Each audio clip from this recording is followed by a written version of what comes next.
convenio que tenemos la Universidad Católica de Pereira y el Banco de la República hace un tiempo ha derivado en este encuentro que tiene por finalidad ir conversando problemáticas que vayamos encontrando en las ciudades sobre las cuales podamos entre todos decir alguna cosa. Este espacio en esta ocasión está dentro del marco de la Semana de la Facultad de Ciencias Humanas, Sociales y de la Educación. ¿Sí? Dentro del marco de la Semana de la Facultad de Ciencias Humanas, Sociales y de la Educación de la Universidad Católica de Pereira, digamos, impulsada desde la decanatura, y saludamos entonces aquí a nuestro decano, el doctor Carlos Andrés Hurtado. Bienvenido. En esta ocasión también contamos con el apoyo decidido de una institución que ha venido trabajando mucho rato con primera infancia y desde antes de la primera infancia, que es 9 Lunas, que también se ha querido vincular pues a este espacio por el tema que tenemos hoy. Pero además yo sé que aquí hay muchos psicólogos también en este día, y hoy es el Día de la Salud Mental. Nos estamos mirando allí y no, cómo no hacer alusión a este acontecimiento que estamos viviendo pues la mayoría de los que son psicólogos y están aquí. Bueno, para este conversatorio que ustedes miran ahí, que los retos al acompañamiento a la primera infancia, yo creo que todos nosotros en todos los países nos preocupamos o nos deberíamos preocupar por la primera infancia, aunque fuera desde el punto de vista económico. Todos creo que sabemos que si se hace una inversión importante en la primera infancia, seguramente los países no tendríamos que invertir de manera tan importante en las edades que vienen después. Y todos sabemos que nunca hay suficiente para atender a la primera infancia. Una segunda cosa que creo que es importante, y por el tema que estamos tratando en esta semana, en la Semana de la Facultad, es la misma condición tienen los niños y las niñas de las comunidades mestizas que de las comunidades afro, y alabo la presencia de ustedes aquí también, que nos han acompañado mucho rato, los niños y las niñas de las comunidades afro, de las comunidades indígenas, ahora de la condición de los hermanos venezolanos que están llegando, y del cual conversaremos seguramente con Carla, que es médica venezolana que nos acompaña hoy. Es decir, conversar estas situaciones es decir que si nosotros no ponemos un poquito de cuidado a los niños y las niñas, seguramente no vamos a tener un país mejor. Entonces, esa es como la invitación que tenemos para ustedes hoy, y decir, bueno, ¿cuáles son los retos en el acompañamiento a la primera infancia? Nos acompañan en esta noche 3 personas de distintas instituciones, y yo voy a hacer la presentación así de manera muy rápida. Esperanza Cubides Martínez, nuestra primera invitada, fonoaudióloga, especialista en proyectos sociales, profesional especializado en ICBF, lleva nomás 33 años trabajando con ICBF, tal vez conoce el tema, y está trabajando como en grupo de asistencia técnica y programas de primera infancia. Yo diría que esa es la parte que tiene que ver un poco con lo académico, pero digamos desde el punto de vista también humano, es todo el servicio que ha venido prestando a la niñez desde hace mucho rato. No es pues una persona que aparece por primera vez a conversar este tema, y seguramente poder decir, bueno, ¿cuál es el reto leído desde la entidad estatal que es el ICBF en este caso? Bueno, nos acompaña también, y quiero decirlo pues también con mucha alegría, la doctora Carla, a ver si encuentro aquí el apellido, Carla Cárdenas. Carla Cárdenas es médico cirujano, pero es médico también pediatra, con maestría en orientación en padres, venezolana. Y creo que hay dos cosas importantes para nosotros. Primero, que nosotros podamos hoy hermanarnos con las personas que vienen de su país por la condición que todos sabemos que vienen, pero no solamente por eso, sino por el aporte que nos pueden dar. De hecho, el que tú estés aquí es un aporte para nosotros. Entonces, queremos también recibirla. Ella está trabajando ahora en la clínica Los Rosales como médico pediatra y está muy vinculada con 9 Lunas como entidad pues, que está desde antes de nacer los niños y las niñas preparándose ese momento. Y la tercera persona que nos acompaña de la Universidad Católica, Angélica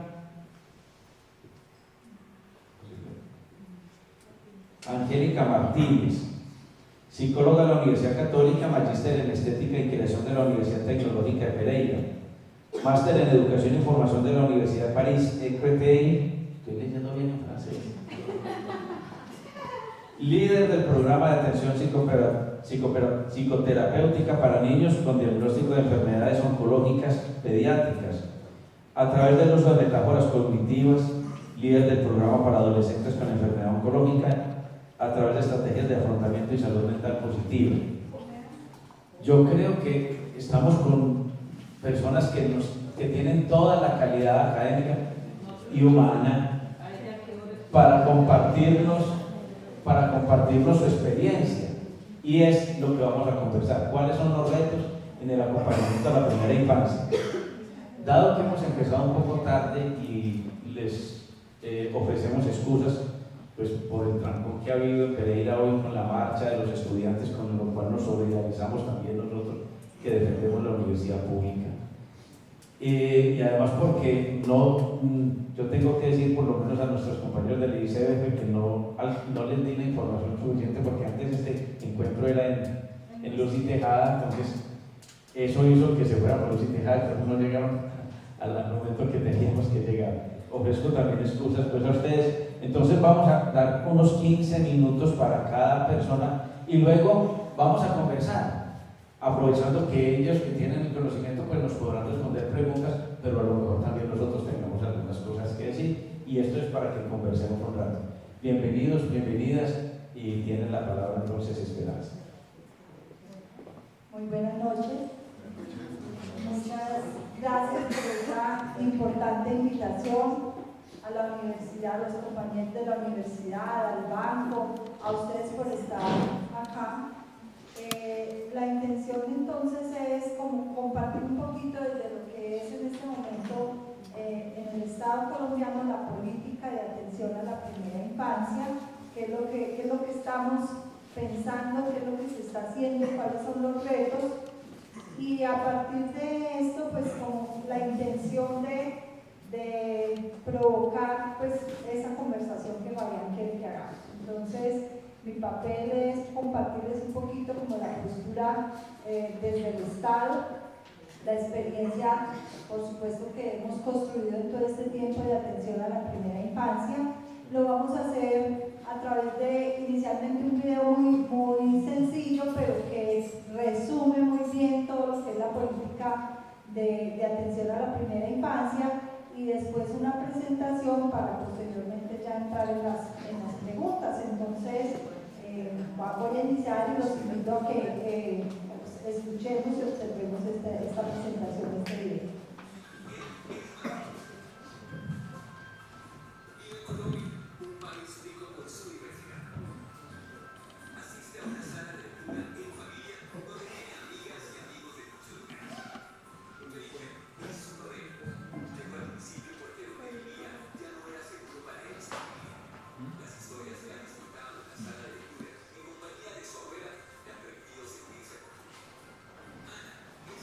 Sus amigas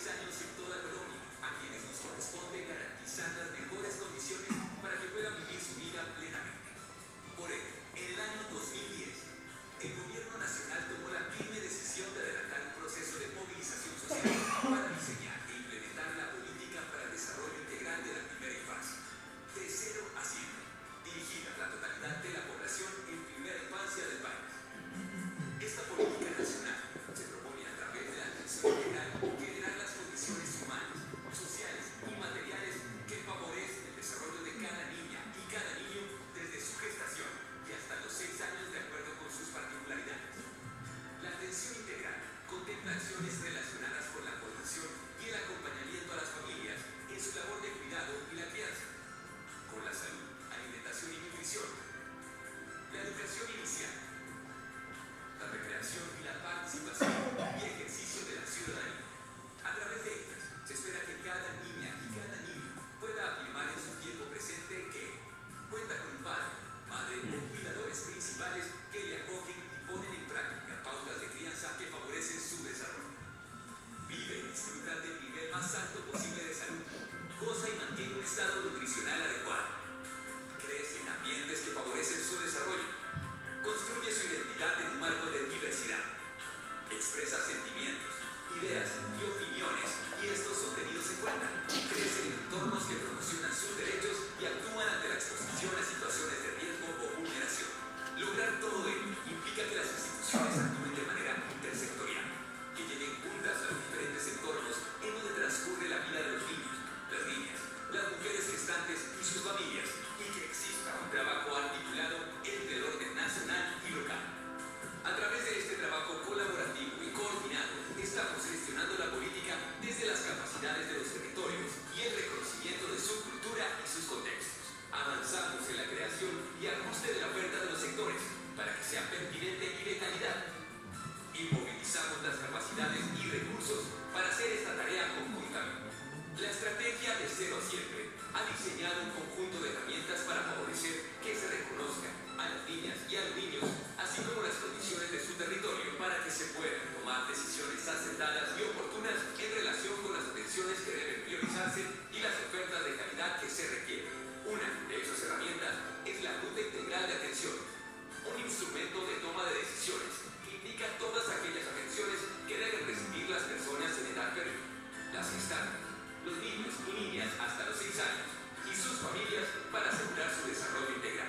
El esfuerzo sostenible de implementación de la política pública para el desarrollo de la primera infancia de Cero a Siempre permitirá que Ana, Felipe, Laura y Martín y los cerca de 2 millones de niños y niñas que hoy son atendidos integralmente sigan jugando, explorando sus entornos y disfrutando de las posibilidades que tienen para expresarse y para conocer el mundo en medio de excelentes condiciones. Gracias a una gestión perseverante, así será la primera infancia de los más de 5 millones de niñas y niños colombianos entre los 0 y los 5 años. Todos por un nuevo país.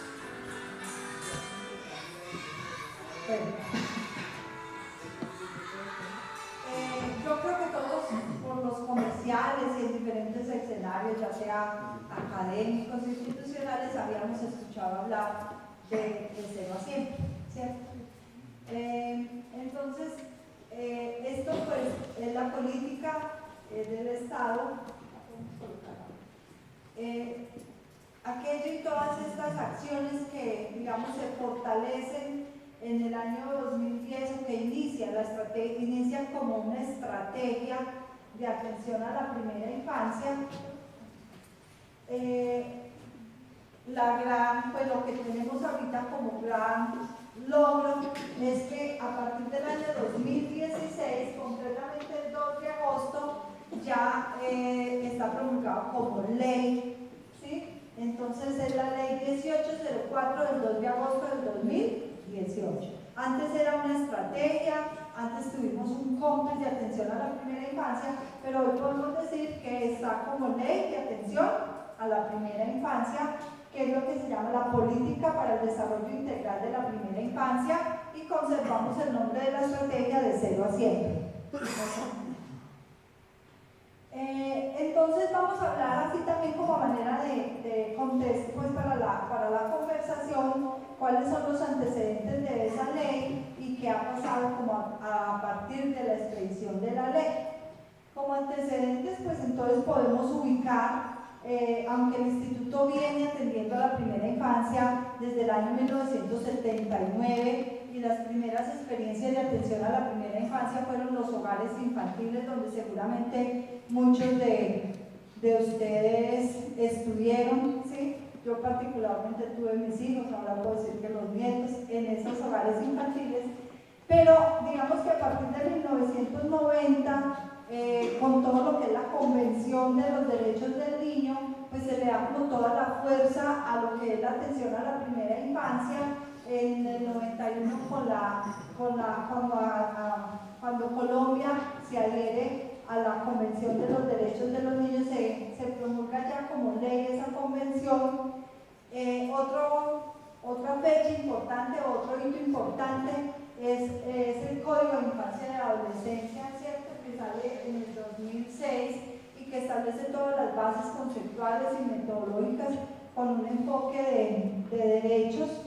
Les decía ya el COMPES en el 2007 se hizo como un esfuerzo grande porque tuviéramos una política de atención a la primera infancia, pero se quedó el documento COMPES. Pero a partir del 2010 se retoma todo esto del documento COMPES a partir como de algunas situaciones que se identificaban como críticas, como eran las bajas coberturas de atención, la falta de articulación entre los sectores para atender a los niños de la primera infancia, la duplicidad de esfuerzos, la baja inversión y la calidad de los servicios que se ofrecían, pues que no era como la óptima calidad, aunque se estaba haciendo un esfuerzo grande por la atención con los hogares comunitarios. Digamos que se cuestionaba en ese momento la calidad de la atención, pero sobre todo la ausencia de que no fueran programas institucionales, pues no fueran una política, sino que fueran programas institucionales que respondían pues a los planes institucionales. Esto entonces fue lo que llevó al 2000, a partir del 2010, 2011, pero como decíamos concretamente en el 2016, a sacar la ley, a que esto ya se trabaje como ley de atención a la primera infancia.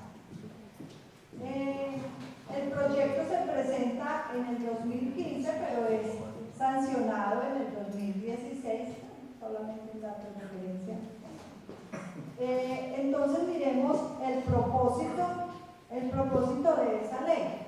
El propósito de la ley de atención a la primera infancia es sentar las bases conceptuales, técnicas y de gestión de atención a la primera infancia. Es tener una carta de navegación donde nos den orientación técnica, pero también de gestión y de política de cómo es que tenemos que atender a los niños de la primera infancia, qué es lo que queremos para ellos. Con ello se busca fortalecer pues todas las instituciones comprometidas con la atención a la primera infancia dentro de un enfoque de derechos, o sea, partiendo de lo que es la doctrina de la protección integral y entendiendo la protección integral como esa garantía de derechos de los niños de la primera infancia. La ley entonces tiene 6 títulos que tienen que ver con las disposiciones generales, la gestión intersectorial, las competencias y funciones institucionales, lo que es el seguimiento y la veeduría, la financiación y unas disposiciones finales, para un total de 28 artículos. La primera en cuanto a las disposiciones generales, entonces en esas disposiciones generales, digamos que son como la parte de los principios o la parte orientadora que nos dice, bueno, cuál es la postura que tiene el país, cómo comprendemos y cómo entendemos a la primera infancia en nuestro país, qué entendemos por niño o niña y qué entendemos por ser niño o niña en la primera infancia. ¿Cómo los estamos entendiendo? Si como sujetos de derecho o como objetos, cuál es la postura que tenemos, y en todo esto pues entonces va orientando las acciones. Por supuesto, la postura en este momento del Estado es entender a los niños y las niñas como sujetos de derecho, como sujetos en construcción, como sujetos activos y participantes de todos los que los atañe a ellos. También entonces están las normas, los procesos, los valores, todo lo que es como el marco conceptual, el marco de referencia para esa ley. Un principio muy importante y es la corresponsabilidad, que ya se había establecido en la ley, en el Código de Infancia y de Adolescencia, donde se establece que la familia, el Estado y la sociedad son los responsables de la atención a los niños, niñas y adolescentes. Entonces, por supuesto, la ley retoma este principio y dice que los niños de la primera infancia deben ser atendidos, o la garantía de esos derechos debe competirle a la familia, al Estado y a la sociedad.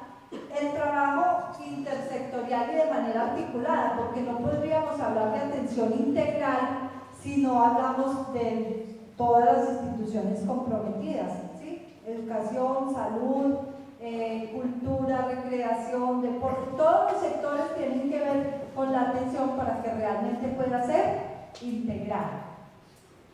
Y en la ley también se retoma todo lo que es los entornos para decir, bueno, ¿en dónde están los niños? ¿Dónde es que los tenemos que atender? Entonces se habla de los entornos y decimos, la vida de los niños transcurre en el hogar, pero también está en el espacio público, o sea que también tenemos que mirar qué pasa con el espacio público.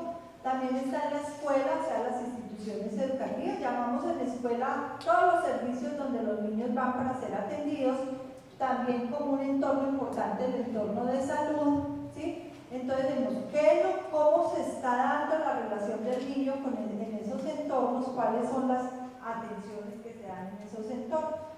Todo eso para poder asegurar la atención integral. ¿Así, no?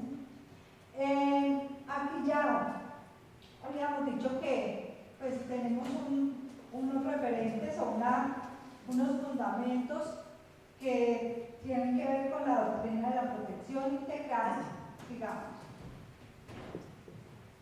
Y dentro de la parte conceptual, entonces está todo lo que nos orienta y es a partir de qué entendemos y cómo se da el desarrollo integral, cuáles son las realizaciones y los entornos que ya habíamos dicho. Entonces, digamos que lo más importante para poder atender a los niños, tener claro esos conceptos de desarrollo integral, de realizaciones y de entornos. Entendiendo por realizaciones como todas aquellas materialización de los derechos, o sea, las cosas que el niño debe hacer, a las cuales él tiene derecho, pero no en teoría, sino en realidad, por eso el concepto de realización. Todos estos conceptos, todo esto, entonces se materializa en lo que es la ruta de atención integral, digamos. También entonces en la ley, en el artículo 5, se retoma todo el concepto de la educación inicial y se establece que el Ministerio de Educación Nacional será quien dará la línea técnica para todo lo que es la atención o la educación inicial de los niños. En la ley también se nos establece el ámbito de aplicación. ¿Cuál es el ámbito de aplicación? Entonces decimos, es para todo el país, es para todos los niños, trabajar además con un enfoque de prioridad de las atenciones. Entonces se establecen como 186 atenciones, o sea, listando todo lo que los niños necesitan para crecer de manera integral. Entonces hay como 186 atenciones, pero igual se establece que cada territorio puede priorizar después de un diagnóstico cuáles son esas atenciones en las que va a trabajar de manera prioritaria, con un enfoque diferencial para poder establecer entonces las categorías de género, de discapacidad, ¿sí? Y pensar que si bien todos los niños requieren esa atención, en esas categorías se requiere hacer un esfuerzo de una mirada diferencial en la atención. Una focalización, porque aunque los derechos son de todos los niños, necesariamente tenemos que poner el foco en cuáles son los más vulnerables, y entonces ahí nos encontramos con todos los que son víctimas, los niños de extrema pobreza, los niños de las familias de unidos, los que han estado en los programas de recuperación nutricional por tener riesgo nutricional. Entonces son unos criterios de focalización que dice, bueno, empecemos a atenderlos de manera focalizada y empecemos por los más vulnerables. Siga. Esa gestión y esa acción, entonces, como ya dijimos, se debe hacer de manera interinstitucional, y entonces surge dentro de, o como marco de operación para lo que es la política de atención a la primera infancia, la comisión intersectorial, que tiene como finalidad hacer como todo lo que es la identificación, la formulación y la implementación y el seguimiento a esa política. Cuando decimos la comisión intersectorial, porque pues es digamos, presidida en Presidencia de la República, pero a ella asisten todos los ministerios y todas las instituciones que por competencia les corresponde la atención a la primera infancia. Las líneas de acción, entonces, está la gestión territorial. Digamos que esto es muy importante por lo que es lo que nos da los retos, que es lo que ustedes, pues, como que los convoca, la calidad y pertinencia en las atenciones, la movilización social, la gestión del conocimiento y el seguimiento y la evaluación.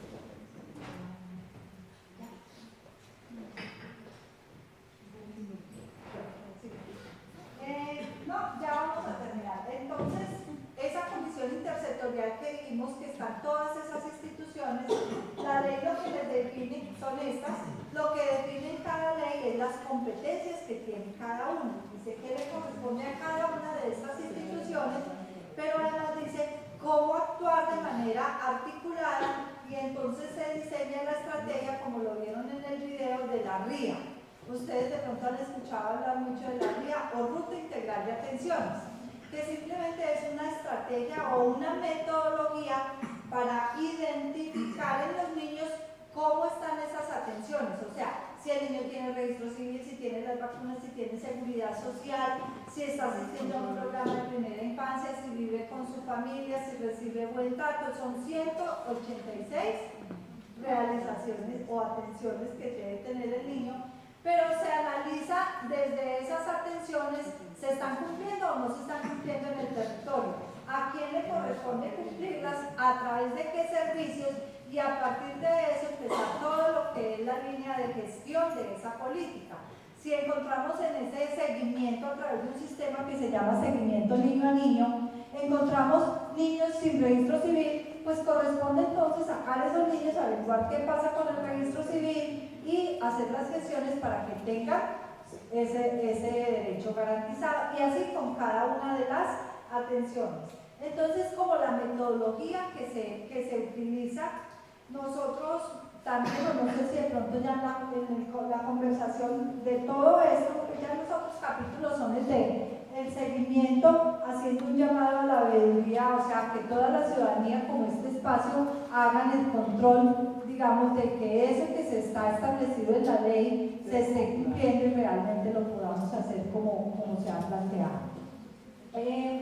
Como retos, entonces, desde la atención a la primera infancia, y yo creo que ahorita podríamos dejar entonces para la conversación decirles, bueno, esto es lo que está planteando la política, lo estamos haciendo en todo el territorio nacional, incluido el departamento de Risaralda, en cada uno de sus municipios, pero entonces vamos después a mirar entonces cómo hemos avanzado y hacia dónde queremos avanzar. Muchas gracias.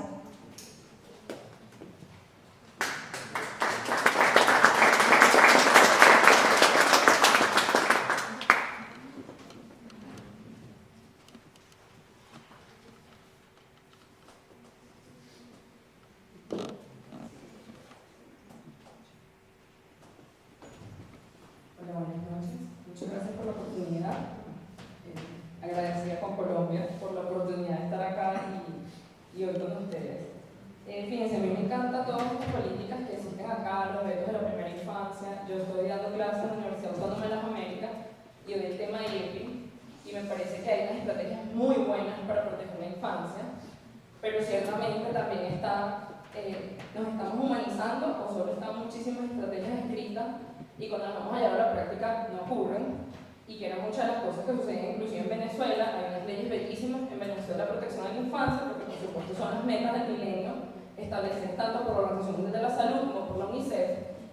Y yo empecé a trabajar con Noel Urnas, la consigo coincidencialmente por Facebook luego que llegó acá a Pereira, porque yo siento que hay necesidad de humanizar la atención, y humanizar la atención va desde la preconcepción, más allá de establecer los retos, tenemos que humanizarlos, porque cuando hacemos un montón de programas, cumplimos los programas, entregamos datos, pero de verdad, ¿estamos haciendo el trabajo que tenemos que hacer? No puede pasar.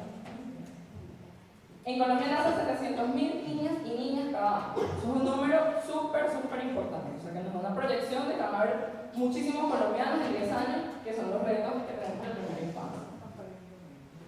Pero, ¿qué está pasando con estos niños a los 6 años? El informe que entregó el programa de Cero Siempre nos dice que en el 2017 el 12% de la población colombiana está constituida por menores de 6 años. Eso es un número importante, son casi 6 millones de niños aproximadamente menores de 6 años. Que el 9% de estos niños son víctimas de conflictos armados. Estos todos son estadísticas del 2017. Que el 14% son indígenas, gitanos, versales, palenqueros o afrodescendientes. O sea que también es un porcentaje muy importante de esta población. Que 20% de ellos se encontraban en condiciones de pobreza identificada multidimensional. Que 1 de cada 10 presenta bajo peso al nacer, como vamos a ver más adelante, el bajo peso al nacer es un riesgo importante para el desarrollo psicomotor y lo que es los procesos neuroconductuales de los niños. Que 1 de cada 5 mujeres adolescentes ya son madres. Entonces, cuando ustedes buscan las estadísticas de lo que está pasando en Colombia, tenemos madres tan jóvenes como 10 años y 11 años. Cuando ustedes buscan, te dicen que en promedio la lactancia, que está dirigida a 6 meses, porque sabemos que la lactancia tiene un efecto protector en el desarrollo cerebral, cognitivo y conductual del niño, solo se está cumpliendo casi hasta los 2 meses, en un alto porcentaje. Que 1 de cada 5 niños no tiene su esquema completo de vacunación, que 3 de cada 4 están en condición de vulnerabilidad y no reciben atención integral, estamos hablando de las zonas más desprotegidas que tenemos en la periferia, que el 13% presenta desnutrición crónica, que 89% de las mujeres, piensan, entre 3 y 49 años recibieron atención prenatal. O sea, tenemos madres tan jóvenes como de 13 años, pero ¿qué es lo más grave de esto? Que 89% de las mujeres reciben atención prenatal, pero en la zona rural solo el 70% recibe atención prenatal. Entonces, estamos hablando de que estas son las zonas más vulnerables, ¿por qué no seguimos alcanzando las metas si esto es un programa que tiene 6 años implementado? Que 6.3% en 2015 aumentó lo que es el sobrepeso y la obesidad. Entonces, ¿qué pasa? Que sabemos cuáles son los retos que tenemos. Bueno, se habla que desde el nacimiento hasta los 14 años tenemos 85% de las conexiones neuronales. Pero ¿qué sucede en la primera infancia? ¿Por qué Colombia dijo, vamos a trabajar con los niños antes de la concepción hasta los 12 años? ¿A quién se le ocurre que tenemos que hacer? Bueno, ocurre que el cerebro es un órgano con mucha plasticidad. Médicamente significa que el cerebro se puede adaptar a cualquier circunstancia. Si yo tengo un niño que nació y con una asfixia perinatal y probablemente el pediatra le diga a la mamá, este niño no va a caminar o no va a ver, resulta que el cerebro en los primeros 5 años y hasta la adolescencia tiene algo que se llama plasticidad cerebral. Significa que si algún área del cerebro está lesionada, las otras áreas del cerebro van a hacer esas funciones y van a tratar de que sea una persona con un desarrollo aproximadamente normal. Y que en este proceso de plasticidad es cuando el cerebro demanda más atención porque se va a empezar a organizar, y desde el punto de vista de neuropsicología también se habla que en los primeros 6 años todo lo que se establezca, hábitos, conductas, problemas de salud van a permanecer por el resto de mi vida. Por ejemplo, en Venezuela hay algo que me preocupa muchísimo, que es algún tema de África también, pero que en Venezuela tenemos al ladito, que es el tema de la desnutrición.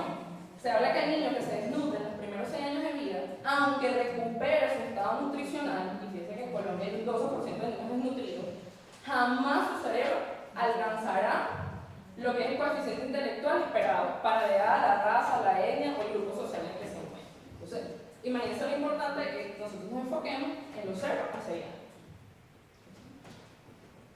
Les traje esta lámina muy médica, pero como para que entendieran que la mujer embarazada tiene unos periodos críticos, que son el primer trimestre. Básicamente, luego que la mujer está fecundada, en la primera y segunda semana dice repuesto de teratogena, muerte o regulación.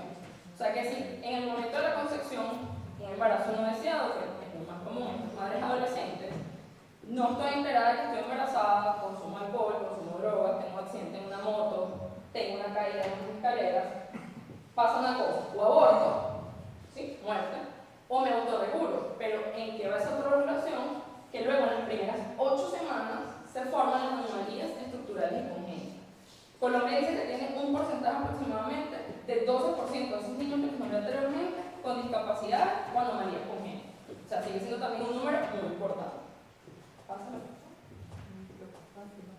Entonces, ¿qué factores influyen en el desarrollo prenatal? Básicamente la edad materna, el estado nutricional y la atención médica prenatal. Esta lámina la tomé del Nelson, también la tiene el programa de Cero a Siempre, donde ellos hablan de que desde el nacimiento hasta los 6 años se forman lo que es visión, lenguaje, funciones cognitivas y superiores. Entonces ya hay muchísima gente que tiene tiempo estudiando esto de qué pasa en los primeros 6 años de vida, por qué nos tenemos que preocupar por los primeros 6 años de vida. Y básicamente yo ahorita les voy a traer un bosquejo de muchos trabajos que se han hecho en muchas partes del mundo, incluyendo Colombia, donde nos hablan de la importancia del proceso madurativo del sistema nervioso central y la conducta durante la infancia, y que debe considerar las variables de plasticidad cerebral, maduración y desarrollo durante las primeras etapas del ciclo vital. Entonces, en un trabajo que ahí está la fuente, lo pueden copiar y lo pueden leer, está disponible en la web. Gabriel en el 2006 decía que las condiciones adversas en el ambiente uterino no necesariamente producen resultados desfavorables. Entonces, cuando ustedes escuchan, bueno, sí, esta mamá consume alcohol, bailó, salió y el niño está bien, todo muy bien, ha crecido, súper.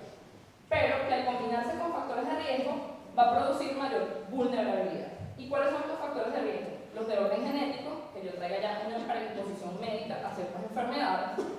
Los factores neuroendocrinos, ya hay una especialidad que se llama neuropsicoinmuno, que nos habla del efecto de las hormonas, el efecto de la genética, el ambiente y el desarrollo en el desarrollo de los seres humanos.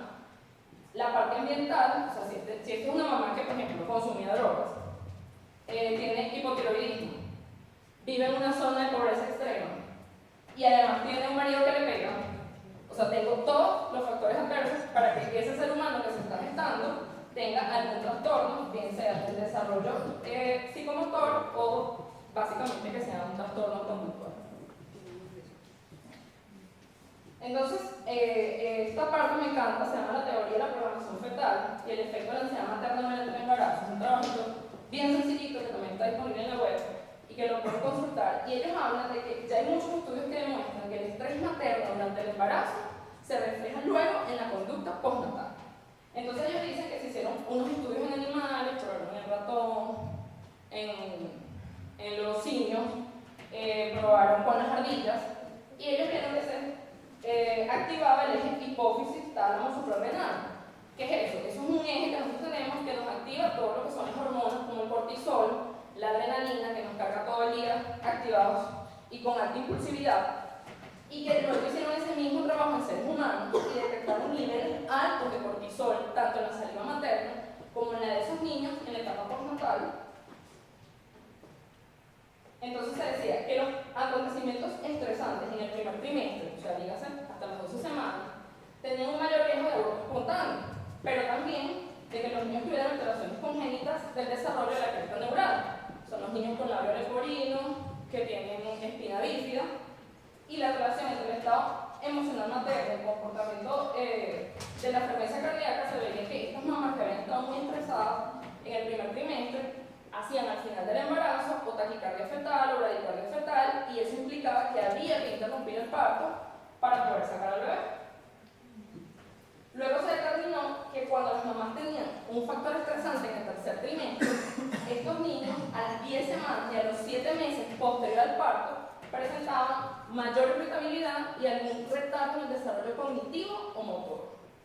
Y que en el estudio de los recién nacidos de madre con mucha ansiedad pasaban mucho tiempo dormido, o sea, ese niño que la mamá dice, no, es que está dormido, él casi ni llora, casi ni habla, y eran mamás que habían tenido muchísimo estrés durante el tercer trimestre.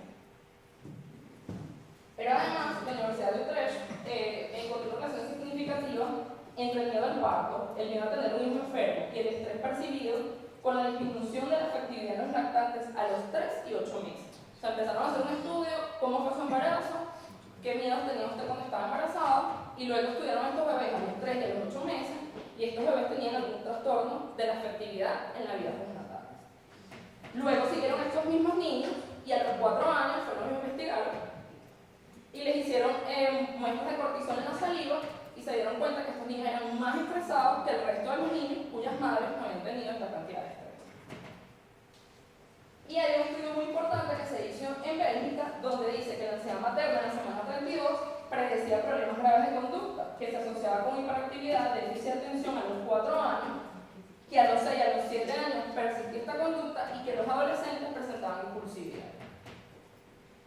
La UNICEF también vio que las madres que perseguían mayores niveles de hostilidad y somatización, sus bebés mostraban dificultades para compartir espacio, para lograr pararse, mantener una caminada a la edad que le correspondía en el desarrollo evolutivo y las habilidades de agarre o de pinza fina. Yo realicé este trabajo el año pasado y hicimos un trabajo con grupo control y vimos que las mamás que estaban estresadas, los niños presentaban desarrollo psicomotor retardado y que entre los factores estresantes estaba que las madres tuvieran un embarazo no deseado, que tuvieran estresores sociales, las colas, las marchas, el miedo a que tuvieran algún accidente y que muchas de estas mamás habían estado sometidas a actos delictivos mientras estaban embarazadas. Y vimos que estos bebés, aunque habían nacido bien, habían llorado, habían respirado, habían estado hospitalizados, no alcanzaban los estados psicomotores necesarios para la edad que debían ser. ¿Pasa? Entonces, ¿por qué es importante que nos enfoquemos en el primer año y en la parte prenatal? Porque el sistema nervioso central se encuentra en una fase de crecimiento rápido y es muy vulnerable a las influencias del medio, porque es la etapa donde se establecen los vínculos afectivos y seguros y van a sentar las bases de lo que va a ser el desarrollo emocional de estos niños, porque se generan unas habilidades motoras que generan un cambio en la posición de lo que es el espacio, o sea, los niños que se van a poder ubicar espacialmente. Y las habilidades cognitivas y lingüísticas crecientes posibilitan lo que va a ser la comprensión, organización y progresión del entorno. En conclusión, aún en niños biológicamente indemnes, y traje estos trabajos a colación por eso, porque hablamos de los vulnerables, de los que están en condición de pobreza crítica, pero como vieron, estos trabajos también se enfocaron en niños que habían nacido bien, que aparentemente estaban bien, las mamás estaban bien nutridas y sin embargo también presentaban alteraciones de desarrollo psicomotor. Entonces, la atención integral debe enfocarse a la población vulnerable, pero también a la que no está vulnerable, que todos estos factores de riesgo, prematuridad, bajo peso, madre soltera, padres adolescentes, ausencia del padre, bajo nivel educacional, favorecían como factor de riesgo para el desarrollo psicológico infantil y que diversos estudios han confirmado que el estrés materno durante el periodo fetal puede condicionar el desarrollo emocional y conductual del niño, incluso hasta la edad. Luego lo dejamos para la prueba. Gracias. ¿Qué hacen?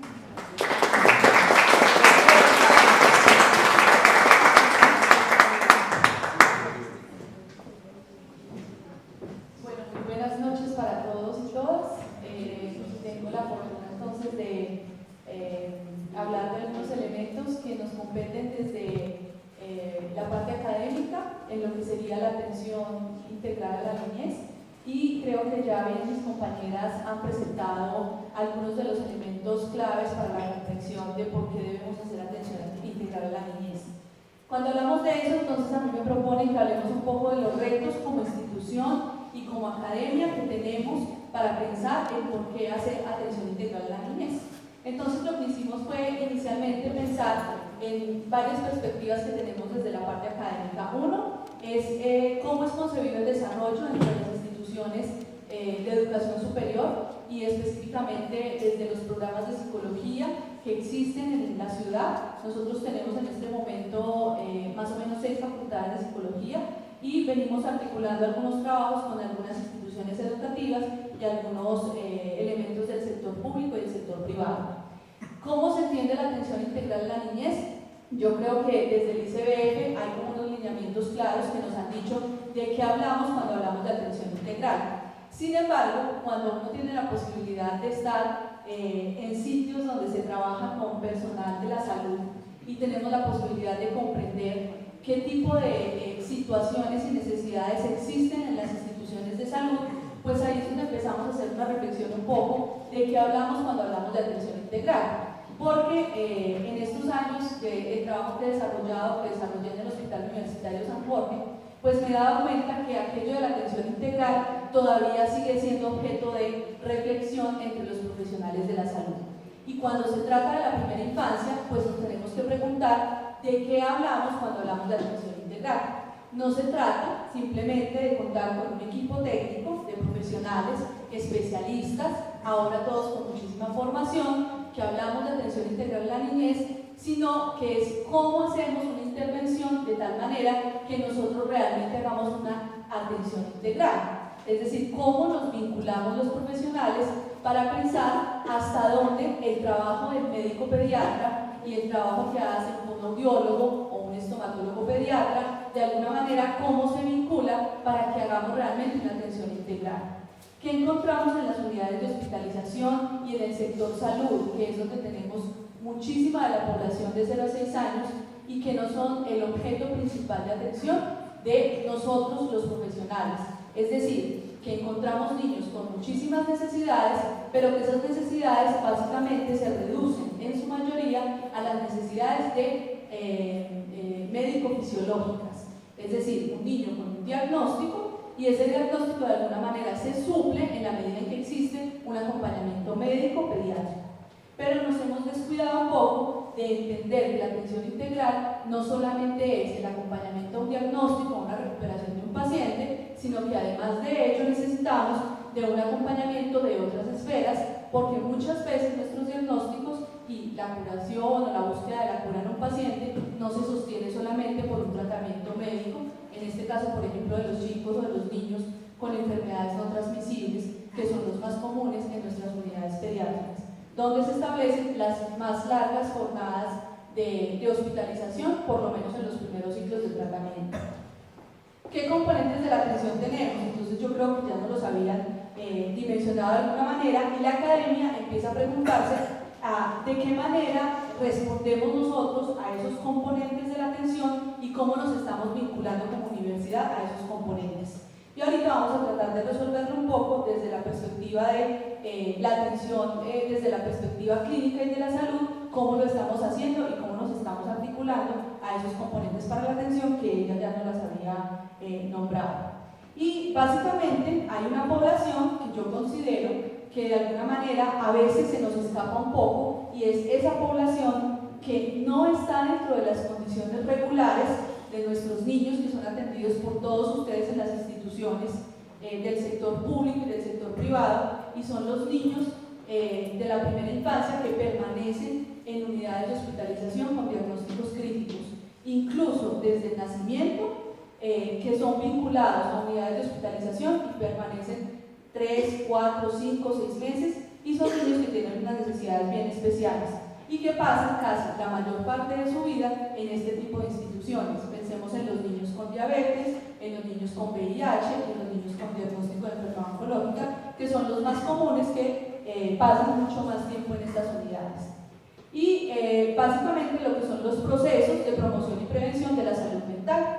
Yo creo que cuando se habla de 0 a 6 años, lo que a nosotros nos compete es pensar qué estamos haciendo o de qué hablamos cuando hablamos de salud mental, porque no se reduce solamente a lo que psicopatológicamente se podría hablar desde un diagnóstico clínico como tal, sino que hay otro tipo de elementos que ya bien la doctora nos los había nombrado, desde incluso la gestación, qué tipo de aspectos son los que se juegan allí, los que hay allí, que de alguna manera hacen que la población objetivo de nosotros como profesionales de la salud y de las ciencias humanas y sociales deberían ser la primera infancia.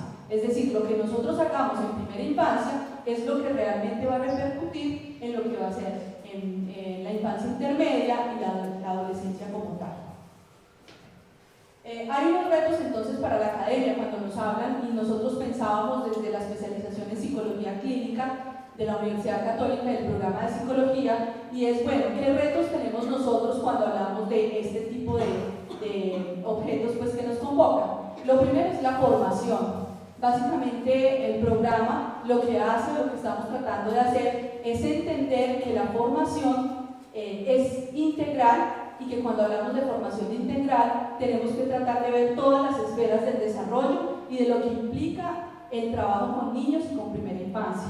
Ese proceso de formación nos lleva a pensar en lo que serían cuáles son las apuestas que estamos haciendo desde la academia en torno a lo que son los proyectos de investigación que se generan en las facultades como tal de ciencias humanas y sociales. Es decir, hay unas líneas de investigación, tenemos unos trabajos que desarrollamos desde la academia, pero esa investigación de alguna manera debería estar articulada, o lo que tratamos es de articularla a las necesidades que se tienen en cada uno de estos contextos que ya ellas nos han hablado bien y nos han dicho, y ustedes básicamente conocen, porque sé que hay muchas personas que trabajan en diferentes contextos, que hacen que nosotros deberíamos vincularnos como universidad a todo este tipo de situaciones que hay como en las comunidades. Finalmente ese ha sido el reto, y las investigaciones que desarrollamos dentro de la universidad hacen que nosotros podamos vincularnos a esas realidades. Y con los niños, muy especialmente, pues venimos desarrollando algunos trabajos, básicamente desde el Centro de Atención Psicológica, que es uno de nuestros fuertes en el eje cafetero, porque recepcionamos y recibimos cantidad de revisiones de profesionales de la salud, de EPS, instituciones educativas, que se han preocupado por conocer el estado actual de muchos de los niños con los que ustedes trabajan. Encontramos pues que muy común, nosotros evaluamos, o la mayoría de las revisiones en el Centro de Atención Psicológica son solicitudes de profesionales donde se revisa la posibilidad de conocer un CI. Y cuando nos están preguntando por eso, empezamos a encontrar dentro de la caracterización de la población que atendemos nosotros en el Centro de Atención Psicológica, que la mayoría de nuestros niños tienen, o cuando un profesional sospecha en la necesidad de hacer una valoración de este tipo, pues básicamente existen promedios muy bajos por debajo de las puntuaciones esperadas para un niño en relación a su edad. Eso hace que nosotros empecemos a preguntarnos por qué llegan tanto este tipo de revisiones y qué es lo que está pasando. Y esa pregunta que me viene a mí, pues de alguna manera se articula un poco con lo que decía la doctora, y es que uno empieza a mirar o a hacer una revisión de la historia clínica de los niños y empezamos a encontrar que existen una cantidad de factores que muchas veces ni siquiera en las EPS son tenidos en cuenta y vienen a otro tipo de instituciones como donde se busca la atención integral para que nosotros tratemos de entender de dónde vienen este tipo de necesidades.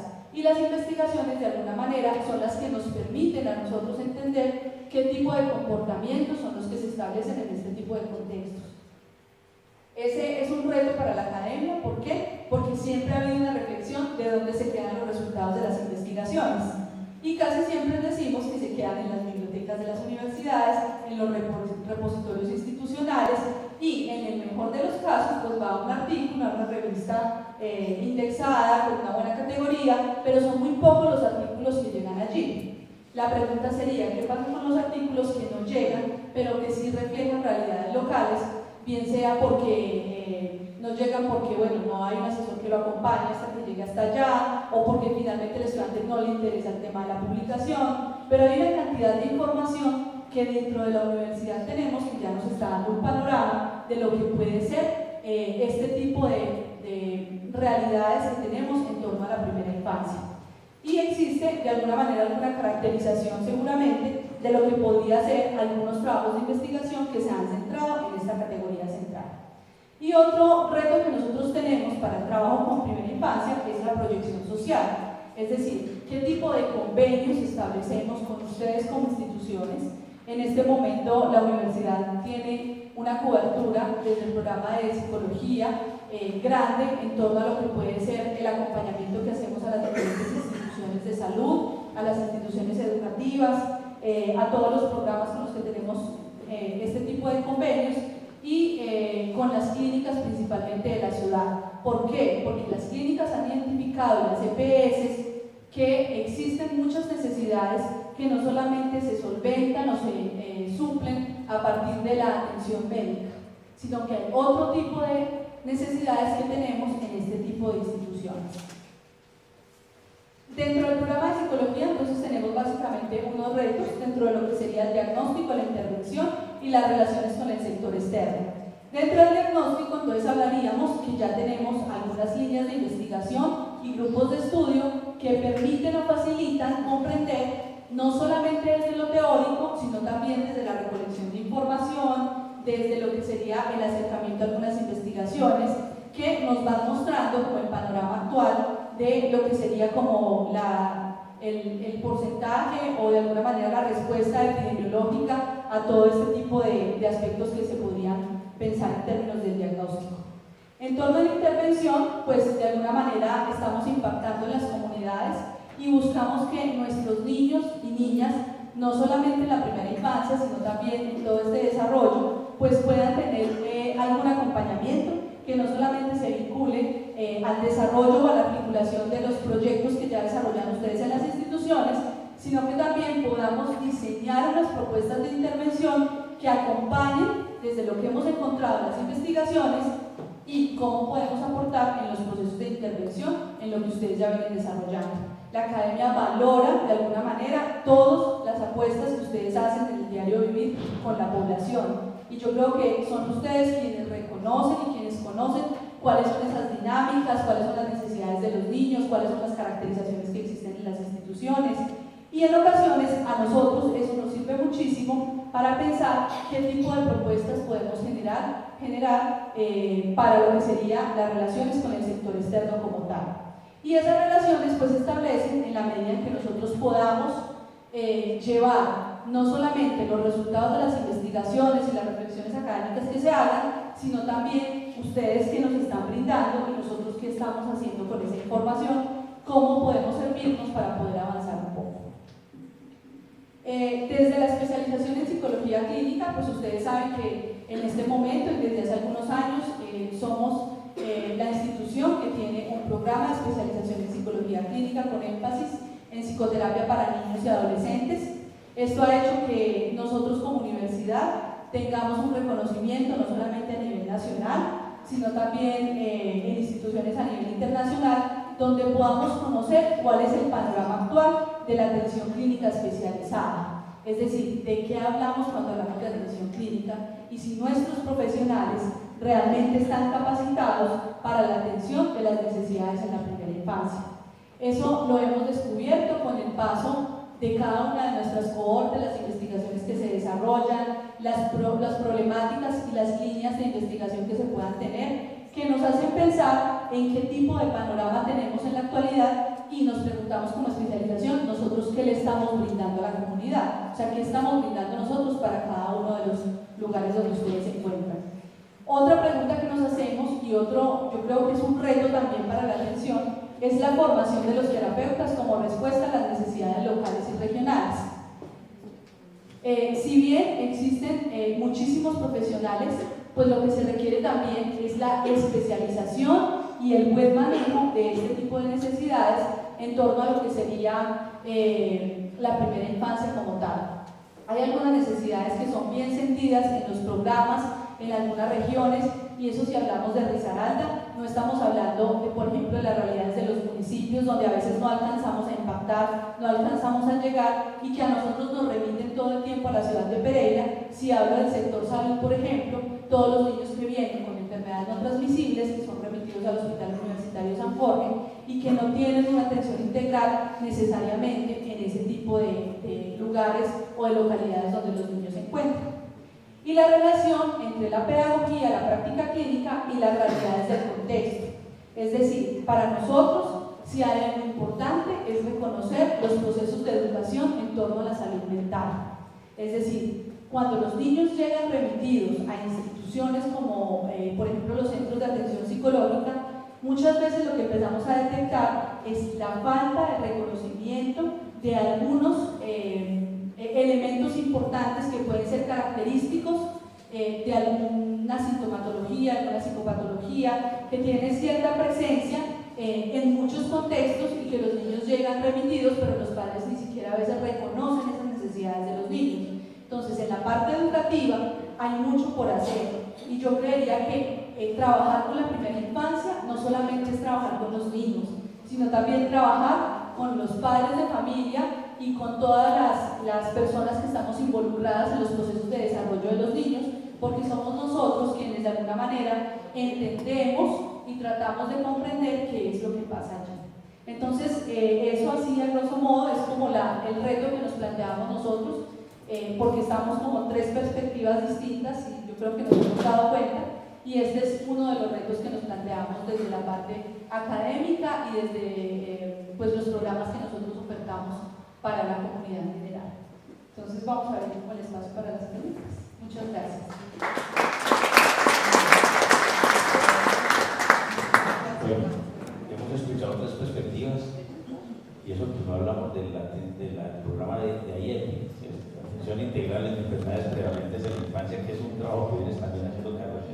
Bueno, escuchamos ahí preguntas, intervenciones que para las personas que tuvieron ahorita a bien compartir con nosotros su conocimiento de los niños y las niñas.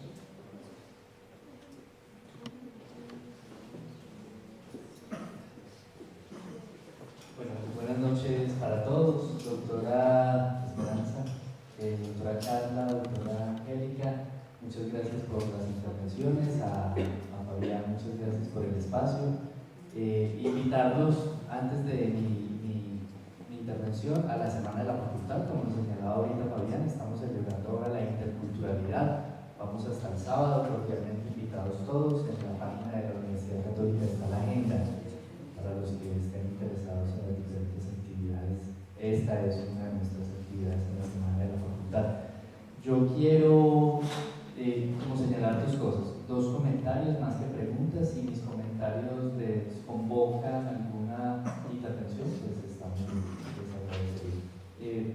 Estamos sin duda alguna en una época caracterizada por el auge de la matematización de la vida, pero también de la hiperespecialización. De alguna manera, la intervención de las conversantes nos lo advertían cuando nos hablaban en sus exposiciones con estadísticas, con cifras, con números.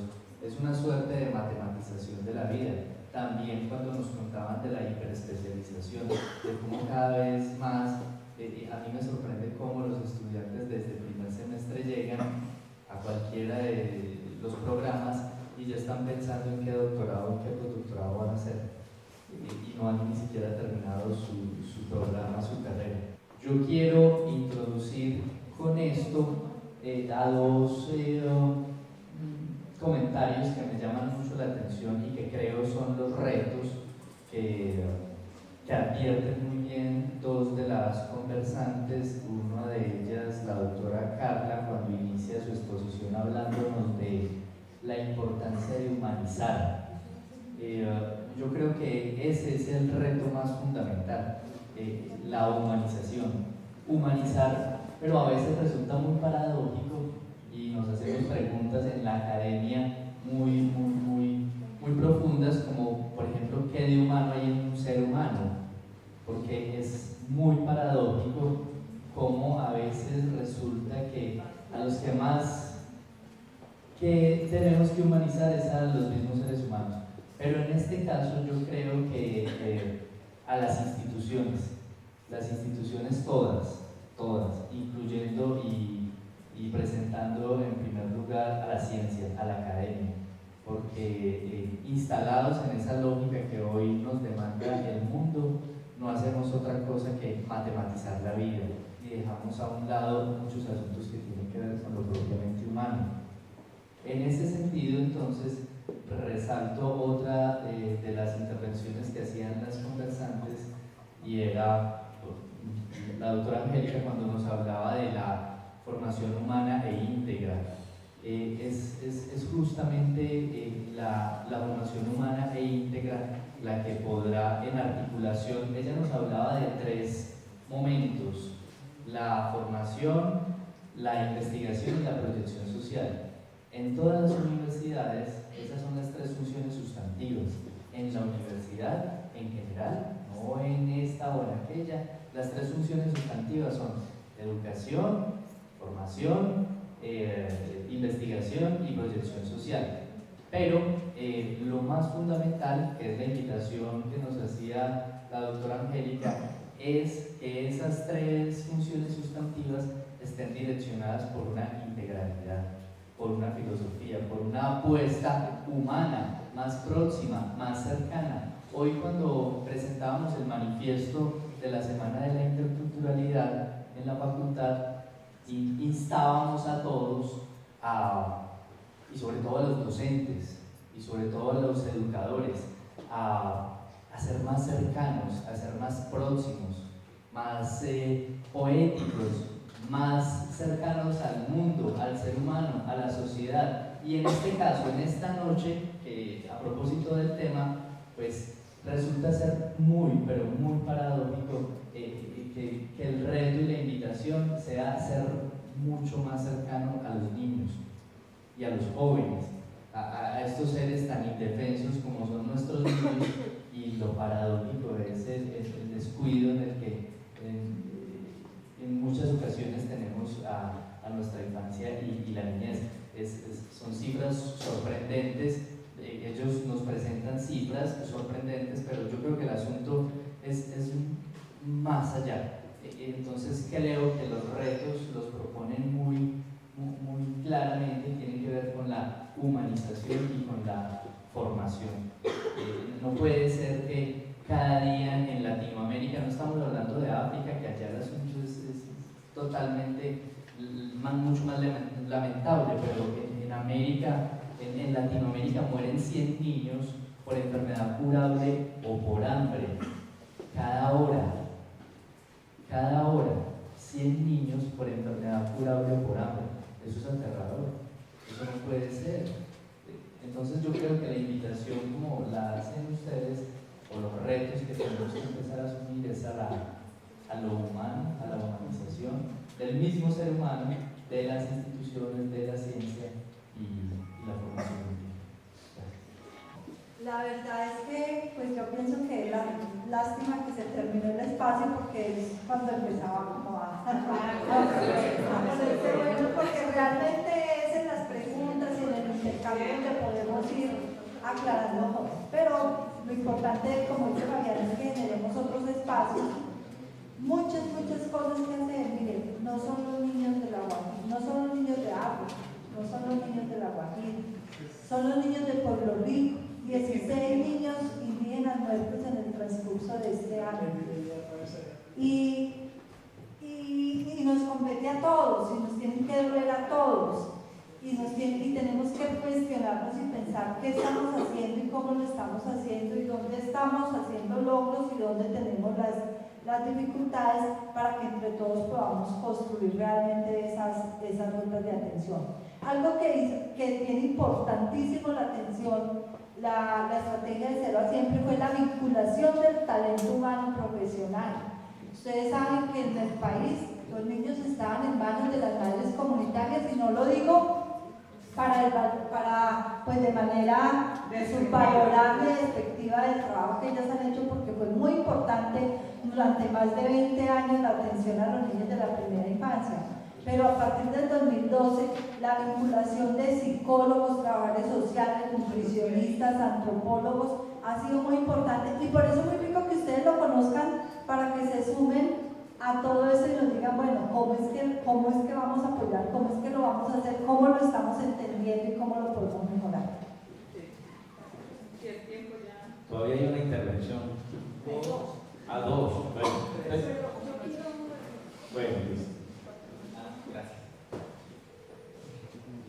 Buenas noches, mi nombre es Adrián Barrera. Yo soy presidente y representante legal de CDI OTUM. Manejamos actualmente 270 niños. Tenemos con el Círculo Virtuoso un gran apoyo, porque nos apoya la Universidad Andina con los programas de oftalmología y la Universidad UTP. Sería muy interesante pues que están acá todos ustedes, que pronto también nos pudieran ayudar en la Universidad Católica. Veo que tienen un programa de psicología clínica muy interesante, y que bueno sería que nos apoyaran. Muchas gracias.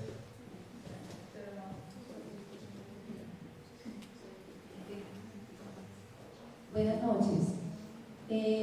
Pues yo quiero contarles que la Universidad Católica también apoya el programa de Círculo Virtuoso a través de un proyecto que inició como un proyecto pedagógico productivo, inició como un proyecto estratégico solamente desde lo pedagógico, y se está convirtiendo en un proyecto pedagógico productivo donde apoyamos a partir de la creatividad procesos de mejoramiento de los niños de zonas vulnerables. Entonces la universidad también se integra a este programa a través de la Fundación Anitas de Vida, que nace con el apoyo de la Universidad Católica de Pereira.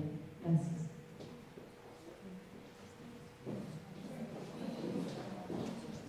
Buenas noches, mi nombre es María Cano, trabajo aquí en la biblioteca.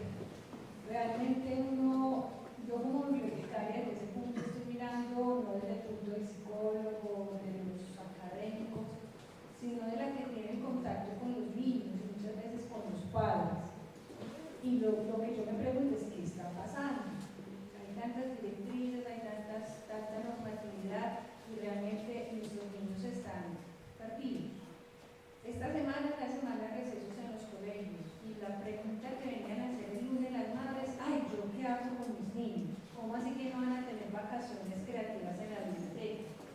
Entonces, es decir, esa es la concepción. Yo estoy confundida, estoy casada, también tengo hijos y yo me pregunto, Dios mío, pues los niños se mueren de hambre, son violados en centros del Instituto Colombiano. ¿Qué está pasando realmente? Entonces, pues realmente, ¿qué vamos a hacer? Es que no es solo el ámbito de los psicólogos, somos todo un país, todo un mundo, una sociedad total. Y yo creo que esa es como la llamada a todos ustedes que están en este mundo de los niños y nosotros también como el de la parte de biblioteca tenemos mucho que hacer. La intervención que hizo el decano, nos tenemos que volver todos, más que todo, socializarnos, humanizarnos, sensibilizarnos.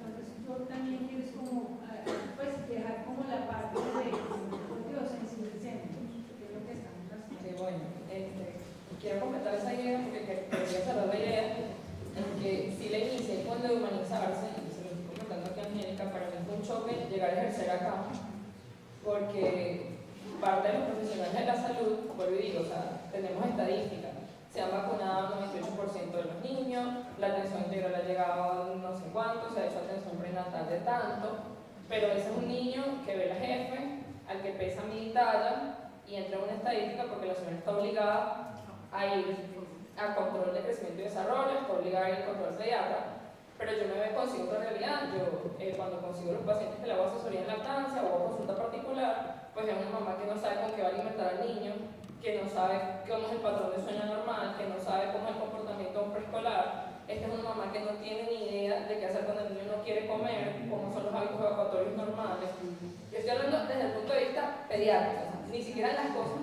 pediátricas la mamá las sabe, y por eso hablaba de humanizar. Yo, esta oportunidad que me dio la Universidad de las Américas para la IEPI, mis alumnos se ríen, yo digo, la IEPI está escrito, y es una cosa maravillosa, me parece que es un libro fabuloso, pero todo el que pasa por esa puerta puede ser familiar de ustedes, y creo que ese es el punto que tenemos. En lo que tú dices es cierto, yo estoy horrorizada. Desde que llegué acá, en Rosales, todos los días llegan 2 o 3 adolescentes con cutting, con intentos de gesto suicida, que se han tomado no sé cuántas pastas, porque no soportan vivir. O sea, esas son las respuestas que te dan. ¿Y quién le da atención? Y cuando vas a una EPS, la consulta con psicología son solo 20 minutos, donde sabemos que tú no puedes abrir un proceso en 20 minutos y cerrarlo en 20 minutos y decirle, chao, ven una consulta cuando la EPS te vuelva a dar cita para que resolvamos el problema.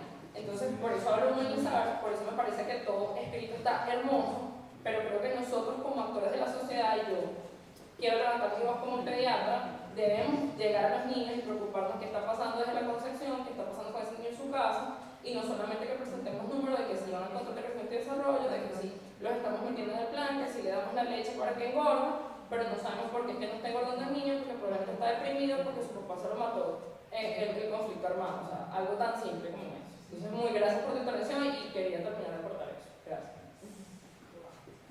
Sí, más que una pregunta también es un comentario. Yo soy etnoeducador y estoy vinculado a la Secretaría de Educación Departamental, y uno mira, digamos, la necesidad que hay hoy de esa articulación de la que hablaba hace un rato, que es una articulación que está muy distante entre las instituciones, entre los procesos. El gobierno, desde el escritorio, se está pensando un país, se está planeando unas cosas, ¿cierto?, para una sociedad, y cuando eso se aterriza y que, ¿cierto?, se busca y llegue a las bases, hay una desarticulación total. El sector rural es una cosa, el urbano es otro, las instituciones y las dependencias, cada una van por su lado, y lo que planteaba el decano, ese tema de la cuantificación de los procesos cada vez es más visible, y de eso es lo que se habla. El Secretario de Educación, por ejemplo, no trabaja de la mano con la Secretaría de Salud y debería ser un aliado. Me llamaba la atención como, por ejemplo, en un municipio el programa de alimentación escolar, solo un ejemplo. Entonces, a los niños indígenas se les lleva tales y tales alimentos, pero a los niños no la reciben. Entonces, el problema es de los indígenas. No hay un estudio, no hay un diagnóstico de la alimentación, de la composición cultural para presentarle un plan de alimentación. Lo mismo, estamos lejos con el enfoque diferencial en todo ámbito, y se diga a la población en situación de discapacidad. La Secretaría de Educación entonces habla de inclusión con los niños en condición de discapacidad, y es tenerlos en el salón de clase y de pronto brindarles unos, pero no hay una cuestión íntegra. Esa es una problemática que está pensada está en el escritorio y no tiene una intervención real desde las bases. Yo creería que finalmente todas las reflexiones que estamos haciendo en torno a la atención integral nos están llevando a pensar si los programas que nosotros hemos diseñado, las intervenciones que proponemos, las metodologías que tenemos, realmente responden a las necesidades de los niños. Es decir, cuando planteamos o diseñamos estrategias de intervención para trabajar, hablo desde el campo de la salud, en lo que nos compete a nosotras como tal, es decir, que de alguna manera muchas veces hay que escuchar a los niños cómo se sienten con este tipo de programas y qué tipo de beneficios son los que se generan a partir de ello. Y los niños lo cuentan muy bien, los niños lo saben decir, y a veces no necesariamente a través de la palabra, sino que muchas veces a través de otro tipo de estrategias como el dibujo, por ejemplo, es una herramienta que nos permite a nosotros entender qué tanto de todo lo que estamos proponiendo y de lo que estamos reflexionando acá es lo que los niños realmente pueden retener, incorporar, tener allí, que hace que finalmente todas estas apuestas que hacemos pues realmente sean valiosas. Entonces creo que los niños también tienen una voz aquí, y creo que por lo menos en el campo de la salud a veces son muy silenciados, diríamos nosotros, porque hay un silenciamiento por parte de ese saber médico, ese saber profesional, que de alguna manera ni siquiera le da al niño la lección de pensar sobre su tratamiento. Es decir, los niños hacen finalmente lo que papá y mamá dicen, pero nunca se le pregunta a un niño, por ejemplo, tú cómo te sientes con la quimio, con la radio, cómo te sientes con un proceso de amputación, con un retinoblastoma, o sea, todos los diagnósticos que hay detrás de ello y qué vamos a hacer a partir de esto. Entonces siempre hay como también una reflexión en torno a qué hacen los niños y cómo lo están pensando y qué están sintiendo a partir de todas estas experiencias de intervención que nosotros proponemos. Gracias. Vamos a terminar aquí. Les agradecemos mucho su intervención, su asistencia, al decano, su presencia, a las universidades que están, a las personas que vinieron a conversar con nosotros. Agradecemos y los seguimos invitando para estos espacios de calidoscopio que hacemos por lo menos una vez al mes, y que seguramente, si ustedes nos dejaron sus correos, ahí les enviaremos pues la invitación. Muchísimas gracias.